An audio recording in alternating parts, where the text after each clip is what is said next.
বাংলাদেশে রাষ্ট্রভাষা দিবস পালিত হয় 11ই মার্চ। বাংলা বর্ণমালায় স্বরবর্ণের সংখ্যা কতটি? 11টি। বাংলাদেশের সংবিধানের ভাগ বা অধ্যায় আছে 11টি। পর্যায় সারণীতে গ্যাসীয় মৌল কতটি? 11টি। বিশ্ব জনসংখ্যা দিবস পালিত হয় 11ই জুলাই। মুক্তিযুদ্ধের সময় বাংলাদেশকে ভাগ করা হয়েছিল কতটি সেক্টরে? 11টি। সুপ্রিম কোর্টের আপিল বিভাগে বিচারপতির সংখ্যা কত? 11 জন। চট্টগ্রাম বিভাগে কতটি জেলা আছে? 11টি। চন্দ্রে আবর্তনকারী চন্দ্রযানের নাম কি? অ্যাপোলো 11।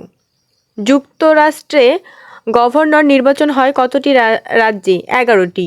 পার্বত্য চট্টগ্রামে বসবাসকারী উপজাতির সংখ্যা কতটি? 11টি। ইন্টারনেট জগতের প্রথম ডোমেইন কোনটি? .com।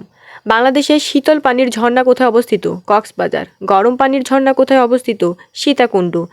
বাংলার ভেনিস তথা বাংলার শস্যভাণ্ডার হিসেবে পরিচিত কোন জেলা? বরিশাল। বাংলাদেশের দ্বীপের রানী বলা হয় ভোলা জেলাকে। পৃথিবীর বৃহত্তম দ্বীপ কোনটি? গ্রিনল্যান্ড। বাংলাদেশের রাষ্ট্রীয় প্রতীকের ডিজাইনার কে? শিল্পী কামরুল হাসান। দক্ষিণ সুদান স্বাধীন হয় কত সালে?